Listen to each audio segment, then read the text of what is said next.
Hey guys, welcome to the Real American Sport Podcast. I'm your host, Harvey Holcomb. Are you tired of mainstream sports media talking about the same thing every day and twisting stats to make it sound like they're having a unique conversation? Well, I know I am, and that's why I made this podcast so we can go through in-depth analysis, breaking news about your favorite team. Now let's start talking about America's real sport, football.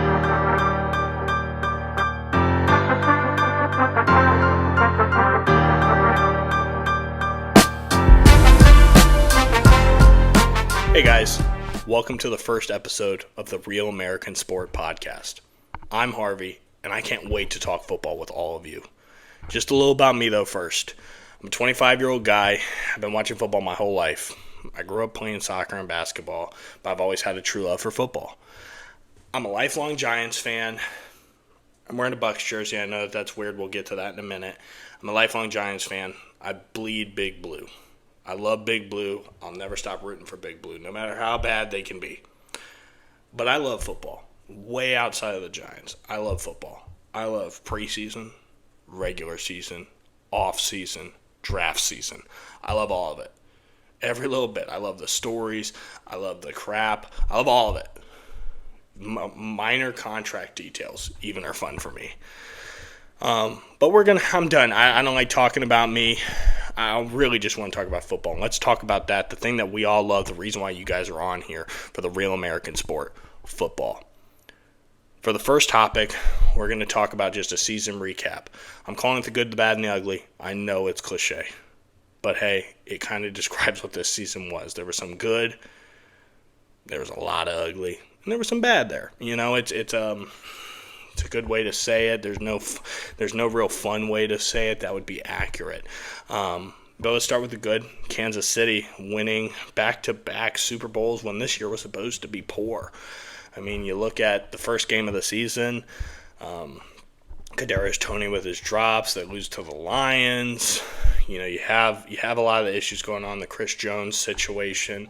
But the Chiefs are going into the offseason with some money, positive money, which you don't see out of a lot of the winning teams right now. A lot of them are in that negative cap room. We'll just use the Dolphins as an example. In negative cap room, they have to get rid of some of their players.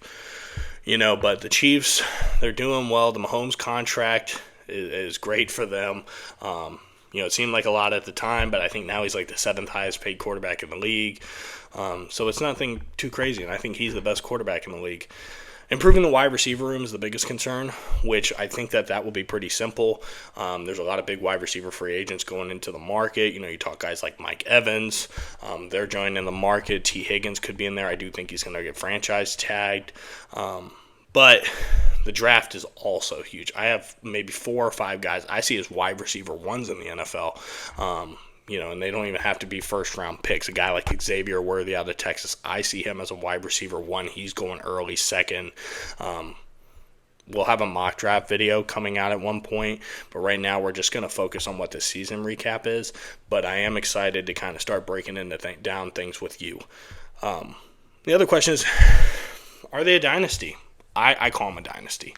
I think they can three-peat. I mean, there's a chance. Their division, you get Harbaugh in there, the Chargers are questionable, you know, but their entire division isn't very good. The AFC is stacked at the top, but I think that the Chiefs do have a chance of going back again. Be interesting to see what they do this offseason, but I do think that they are a dynasty. I'm calling Mahomes, he's a stud, man. If anyone that argues otherwise, you must not know very much about football to know how special that guy is. The next thing I want to talk about, man, I have a ton of friends who are Lions fans, so I got to actually witness this with a lot of them. The Lions win their first playoff game since 1992. Hey, I mean, that was 6 years before I was born. And, I mean, I'm 25 years old, about to turn 26. It's not like I'm, like, a young guy. I mean, it's crazy that it would be that long. You know, but you look at how the Lions are doing it. They got in the coach that fits Detroit. They have a ton of players that fit Detroit. And they were all drafted there, man. That's what's cool. You look at guys like Goff. Obviously, he wasn't drafted there, but he was given up on, thrown to the trash, thrown to the wolves. Everyone said that was dumb because Matthew Stafford went and won a Super Bowl. Goff, man, I think that he can do it, but if you look at who Brad Holmes has drafted, he's drafted real good guys. He was batting 1,000% having his players on contract that he drafted. You look at guys like Aiden Hutchinson coming to that team. They have Penei Sewell. They got Amon-Ra St. Brown. Those guys are dogs. They are what are going to win you championships. They love Detroit, and you can tell it, and they love their coach. So that was awesome seeing the Detroit Lions win. I want to see them win it all, man. It would be super cool. I know I have a ton of friends that would love that.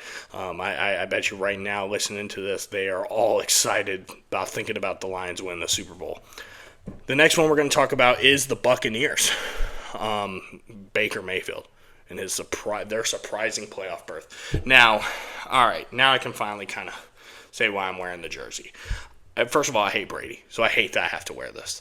But it was kind of a good time for me to do it. So I made a bet with my coworker who was a Bucs fan. He said that the Bucs were going to have a better year than the Giants were. And anyone that thinks or knows football was like, that's insane. No way that the Bucs are going to win. They were projected to get Caleb Williams at the beginning of the year. They were so bad projected. When you looked at their team since Tom Brady left, everyone's like, oh, they're done. They were having a QB battle between Baker and Kyle Trask. Kyle Trask, who I call Kyle Trash. That's his name to me. He was not good. I didn't like him when he was at Florida. I never thought that he could be a pro. But, hey, man, Baker turned this season around. He did awesome. He's going to get paid, as he should. He looked like a guy that when you draft him at number 1 overall, he showed that potential there. And he had his swagger back. Man, I went and saw the Bucs this year. They were fun to watch. I went and saw them when they played the Lions. I'm going to go see them again this year. Bring back Baker. Run it back. The only thing that I'm worried about is they may not be able to bring everyone back on defense. You look at guys like Levante David. They may not be coming back. It's a weird situation. I'm glad I'm not the GM in there. But hey, the Bucs, that making the playoffs, man, that was awesome. They almost did beat the Lions in their playoff game. The last good we're going to talk about is the Houston Texans, and they're past good. They're great. I see that as the coolest thing that happened this season. They skipped the rebuild completely. They draft C.J. Stroud and Will Anderson in the first round. They bring in DeMeco Ryans, who everyone thought was a joke of a hiring candidate. They just thought that they were trying to please everybody. Man, they had both Rookie of the Years, and they should have had the Coach of the Year. DeMeco Ryans should have won Coach of the Year. I'll say it right here. I have no question. Hey, you can argue whatever you want. DeMeco Ryans, Coach of the Year. The fact that he didn't win it blows my mind. But let's talk about why I even say that and why the Texans are such a cool story. There's only 3 times of similar success since 2000. I'm going to measure everything since 2000, a little more of the modern football. Really, it's all the football that's been around for me. You got the 2008 Dolphins with Jake Long, who took him first overall. You got the 2012 Colts with Andrew Luck, who took him first overall. And the 2013 Chiefs with Eric Fisher, who went first overall.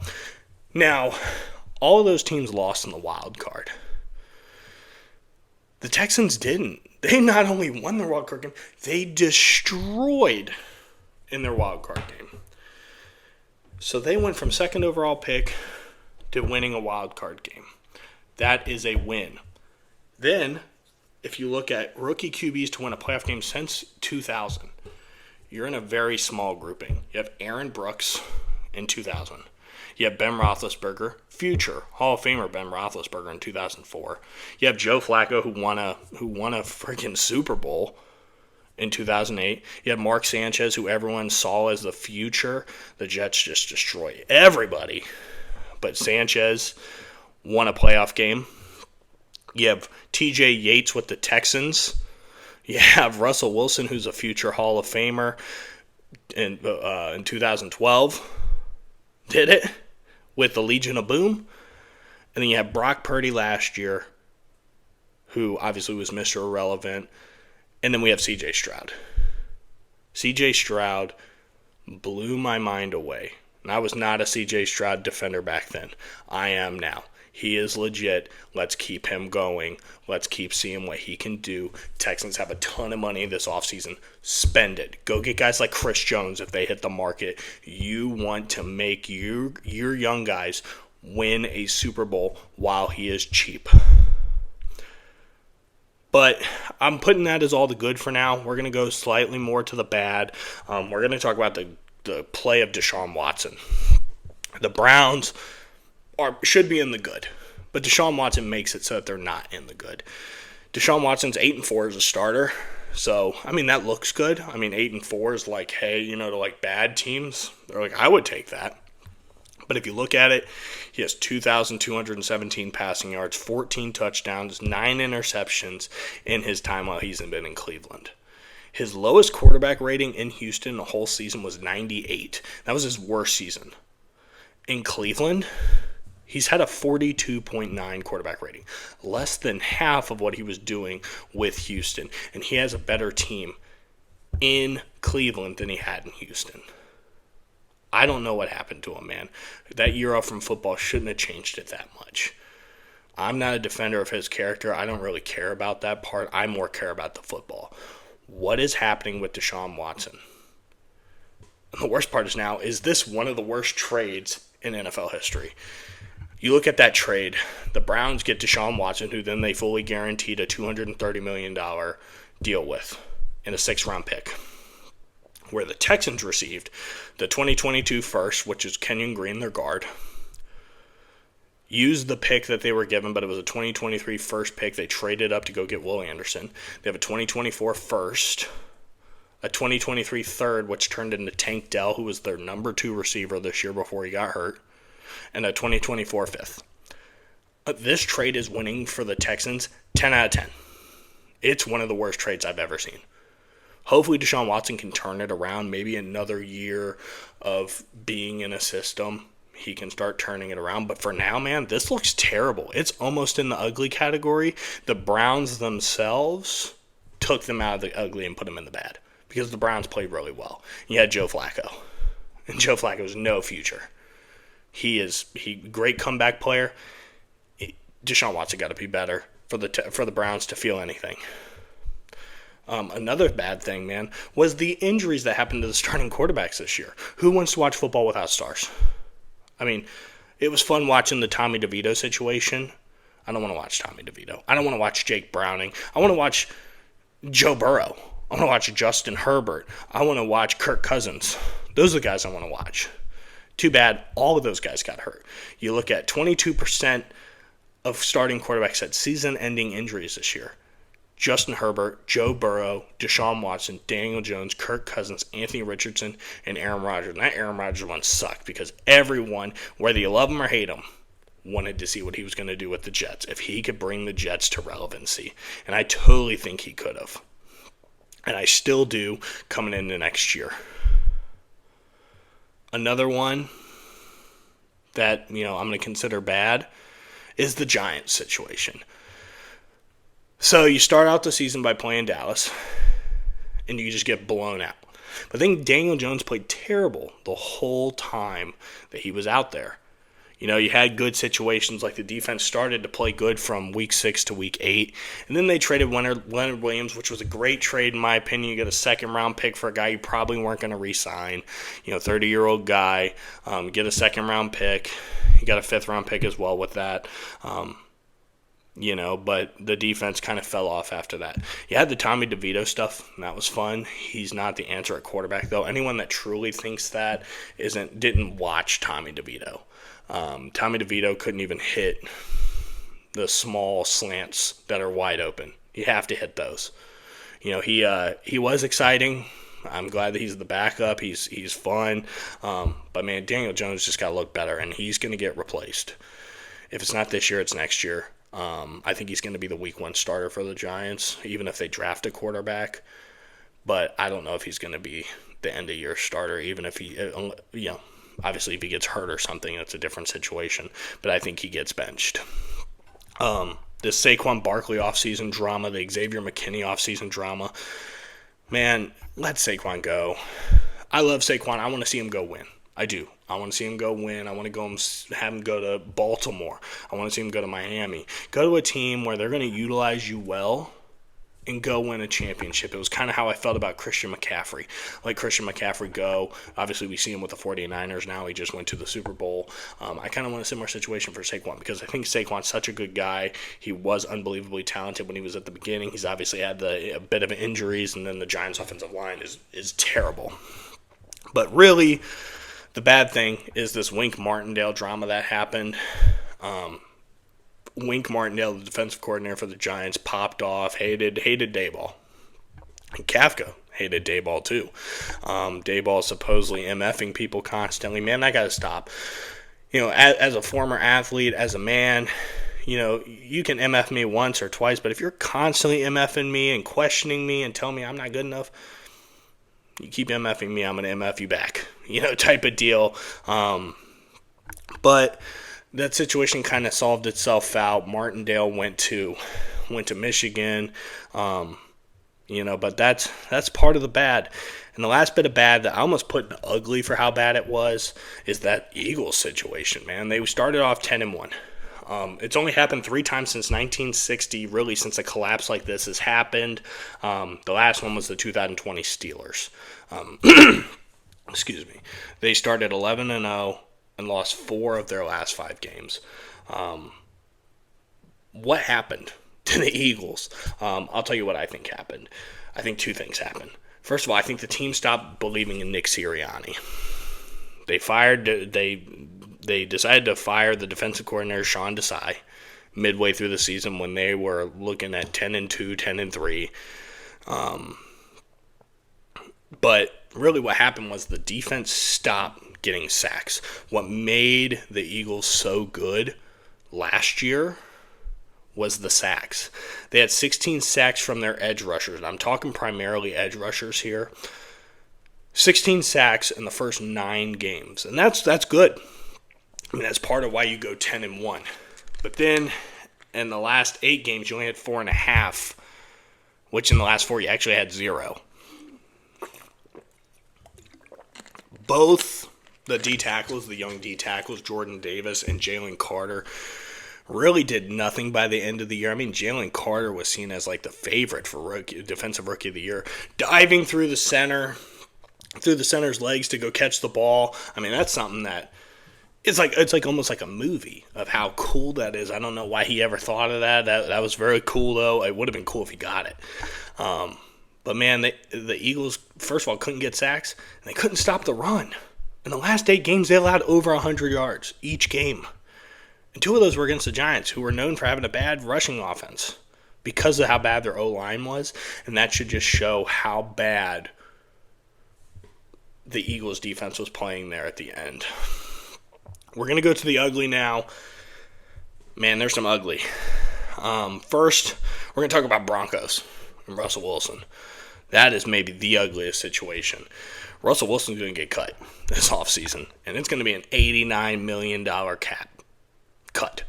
That's mind-blowing. Russell Wilson went from future Hall of Famer to what is happening to him. Doesn't even know how to play football anymore. Is it him, though, or is it just the Broncos? But if they cut him, the Broncos almost need to blow it up, man. It's going to destroy their cap situation. I mean, they can still do stuff. It's not going to be fully destroyed. But at what point do they just trade everyone away? You trade Surtain, you trade Judy, and you just say, we're going to rebuild. And if you don't, who are you going to put into the QB room this offseason? Because we're looking at Kirk Cousins probably going back to the Vikings. Baker Mayfield probably going back to the Bucs. Who do you have to put in that QB room? You're not up close enough to draft anybody unless you're going to reach for someone like J.J. McCarthy at pick 12. They are in a weird situation. But my other question is this. Is Sean Payton a good coach? Or did he just so happen to have Drew Brees through his whole career? I never liked Sean Payton. I think he's a great mastermind. I don't know how great of a coach he is. I want to see what he can do now that he doesn't have a top guy. We just saw it last year. It looked good there, it looked bad. It looked good, it looked bad. It could look good, it looked bad. I want consistency out of that. I'm interested to see what the Broncos do this offseason. We're going to get into that at one point. Another ugly thing, man, is the refereeing. What is happening? Do we agree that the refereeing is this bad? Is it fair to say it's this bad? Maybe I'm on the other end of this. I don't think that it's all that egregious. I think that obviously now we have a lot more rules being put into place to protect the players. I'm all about safety. I am. I don't want players getting hurt, man. That was part of one of my bad. But it's creating too many rules where the refs have to make deciding factors on what's happening, But I don't think that the refereeing is that bad. I use this example all the time. The boy that cried wolf. If you look at that story, the boy screams, "Wolf, there's a wolf, there's a wolf." And people come and run to save him, and there's no wolf, and they found out he was lying. And he does it so many times, and they always come save him until that there's a time that there's a real wolf. And no one cares anymore. That's what happens. We're all screaming, "Oh, there was a holding penalty 10 minutes and 30 seconds into the first quarter, and that's why we lost." No, it's not. Let's point out some real refereeing flaws that have happened over time. And I want you to compare any time this season that this happened. How about we look at the 2018 NFC Championship game? Nicole Roby-Coleman, the pass interference. We all know what it is. It's ingrained in our brains. How is that not pass interference? They created rules that you could challenge pass interference. It was so bad. Is there any play that's as bad as that? Any holding call that was missed? Anything? I don't think so. Is it worse than replacement refs that came in after the strike in 2012? Remember, we were begging for these refs to come back. How about this? Dez Bryant had a catch that was called back against the Packers in a playoff game because he dove and put the ball down. Kyle Juszczyk did the same move in the Super Bowl without the dive. And the ball popped out. And they couldn't challenge or anything because it was in overtime. And they called that a catch. I mean, but you haven't heard about that for the poor officiating part because they lost. No one cares. They only care that a holding call didn't get called because the Chiefs won. The refereeing isn't that bad, man. Those guys are running like 4-4, 4-3, 4-5 40s, and these refs got to watch these guys and make calls based on if there's a little tug on the jersey. I mean, that stuff's difficult, man. I'm not going to fault the refs. I can see where it is frustrating. Obviously, there are really bad calls, but man, that's a tough job to have. I think that they did okay. Obviously, there are times where they miss calls and things like that. I don't think it's a crazy issue, but it's ugly because everyone talks about it constantly. And the last thing we're going to talk about is the Bryce Young and Panthers. Now, the Panthers are the ugly part. They have the worst roster in the league, and they allowed 65 sacks. They had a -9 turnover ratio. But I would not put Bryce Young in the ugly quite yet. I don't think that he's a bust. It is way too early to call him a bust. His coach got fired midway through his first season, and the Panthers are known for being a bad franchise. They haven't had a back-to-back winning season ever. But there was plenty of times that Bryce Young looked promising. You look at the game versus the Packers on New Year's Eve. It was a score of 33-30. He was 23 for 36, 316 yards, and 2 touchdowns. And Jordan Love went 17 for 28 for 219 yards, 2 touchdowns, and a rushing touchdown. So 3 total touchdowns. And everyone's saying how great Jordan Love looks. Bryce Young outplayed him. Now, he needs a little more consistency in it, but everyone's really upset about his size, and that's really what it's about. I don't think that he's a bust, man. They just brought in Dave Canales, who Baker and Geno Smith both credited him with their turnarounds. Let's see if he can turn around Bryce Young. That Panthers got to get better, though, man. They have the worst roster in the league. Brian Burns, Derek Brown, those 2 guys are studs. Horn, good. Their best receiver was Adam Thielen, who got cut from the Vikings. That's sad. They don't have their first round pick this year. I'm interested to see how this is going to turn around for them. So I'm calling the Panthers ugly. Bryce Young is not. But the second part, pretty much I'm going to get a little bit into it. We're going to start really breaking it down here soon. We're going to look forward to free agency. So really right now what I'm going to talk about is I think that these guys are going to get franchise tagged most likely, so it's tough to put them in any type of they're going to be free agents, how much they're going to get. I think that Chris Jones from the Chiefs is going to get franchise tagged. Josh Allen is going to get franchise tagged. T. Higgins is going to get franchise tagged. Brian Burns, Justin Matabuke, Danielle Hunter, Xavier McKinney for the Giants is one that I think is going to happen. But other ones, instead of Danielle Hunter, it might be Kirk Cousins gets franchise tagged. And instead of Chris Jones, it might be Snead who gets tagged. Chris Jones says he wants to go back, and that's why I say it might be a Snead situation. We look at teams, though, that we think are going to spend some money this offseason. That'd be the Washington Commanders, the Houston Texans, the Indianapolis Colts, the Bears, and the Lions. We're going to start getting into those at one point. I'm going to go down pretty much division by division. So pretty much what I want to do for you guys, I want to help break down your favorite teams so that I'll give you things like who I think you can draft, who I think you bring in free agency, what's your cap looking like, looking forward to next season. Things that we can create, real goals. I want to see what we can do on this podcast so that you know more about your team, so that you have a full understanding of, hey, this is what's going to happen this year. I'm excited for it. I'm excited. This is my first podcast that I'm doing. I want to thank the people that pushed me to do it. Two coworkers, Otto and Brad, pushed me to do it. My wonderful wife, who's helping me with the editing because I'm terrible with this type of stuff. I just love football, man. I want to talk about it with you.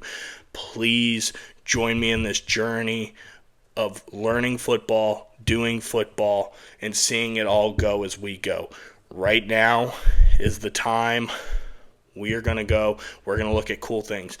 Next episode, I'm going to do my own mock draft. How I'm going to do mock drafts is I'm going to put in what I think the GMs are going to do mock draft, and I'm going to give my own mock draft of what I would do if I were the GM of every team. So that's going to be the next episode. I'm so thankful for that each and every one of you are listening to this. I hope you all made it to the end. If you did, I very much appreciate you. God bless. Thank you guys so much. Have a good one, and I'll see you next time.